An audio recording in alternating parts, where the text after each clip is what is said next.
వరుస ఎదురు దెబ్బలతో సతమతం అవుతున్న మావోయిస్టు పార్టీకి గట్టి షాక్ తగిలింది. పార్టీలో కీలక నాయకుడిగా ఉన్న కమలేష్ తన భార్య అరుణతో కలిసి ఏపీ డీజీపీ ముందు లొంగిపోయాడు. మావోయిస్టులు లొంగిపోవాలని పిలుపునిచ్చారు ఏపీ డీజీపీ హరీష్ గుప్తా.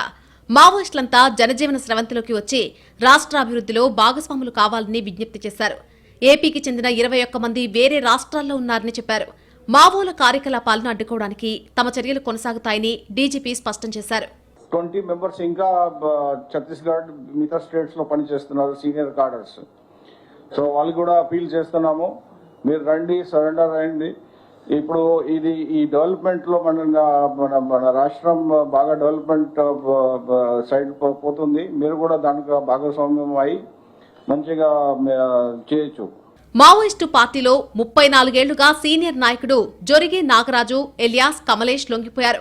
అతని భార్య మేధకా జ్యోతిశ్వరి ఎలియాస్ అరుణ కూడా డీజీపీ ముందు సరెండర్ అయ్యారు.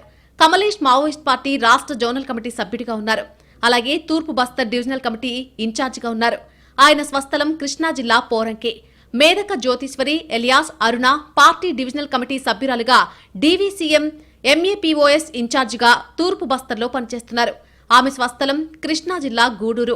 భార్యాభర్తలిద్దరికీ మావోయిస్టు పార్టీతో సుదీర్ఘ అనుభవం ఉంది. కమలేష్ ప్రస్తుతం తూర్పు బస్తర్ డివిజనల్ కమిటీకి ఇన్ఛార్జిగా పనిచేస్తూ దండకారణ్య స్పెషల్ జోనల్ కమిటీలో ఎస్జీసీఎం హోదాలో ఉన్నారు. మావోయిస్టు పార్టీ వైఫల్యాలు, కేంద్ర కమిటీ విధానాలపై విసుగు చెంది ఈ సిద్ధాంతమిక చలామణి అవ్వదని గ్రహించి లొంగిపోయినట్టు డీజీపీ హరీష్ కుమార్ గుప్తా తెలిపారు. ఆయన భార్య అరుణ కూడా పార్టీ వైఫల్యాల పట్ల నిరాశ చెందినట్టు డీజీపీ వివరించారు. కమలేష్ రీజన్ ఏం చెప్పారంటే సరెండర్ కి frustrated with the party Maoist ideology and party. మీరందరూ తెలిసిన విషయం ఇది.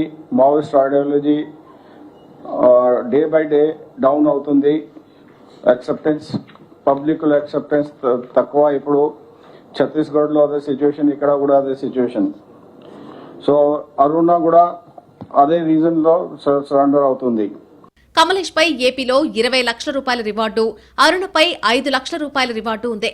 లొంగిపోయిన దంపతులకు తక్షణ ఉపశమనంగా ఒక్కొక్కరికి 20,000 రూపాయల చొప్పున చెక్కులను డీజీపీ అందజేశారు. అల్లూరి సీతారామరాజు జిల్లాలో ఆపరేషన్ బృందాలు గత వారంలో రికవరీ చేసిన ఆయుధాలను కూడా డీజీపీకి అధికారులు చూపించారు. వీటిలో మొత్తం 18 ఆయుధాలున్నాయి. అందులో AK-47, 2 BGL, 5 SLRలు, 2 ఇన్సాస్ రైఫిళ్లు, అలాగే 606 లైవ్ రౌండ్లు, 37 కిలోల కార్డెక్స్ వైర్లు, ఇతర పరికరాలు గుర్తించి సీజ్ చేశారు. ఖచ్చితమైన ఇంటెలిజెన్స్ సమాచారం ఆధారంగా వీటిని స్వాధీనం చేసుకున్నారు.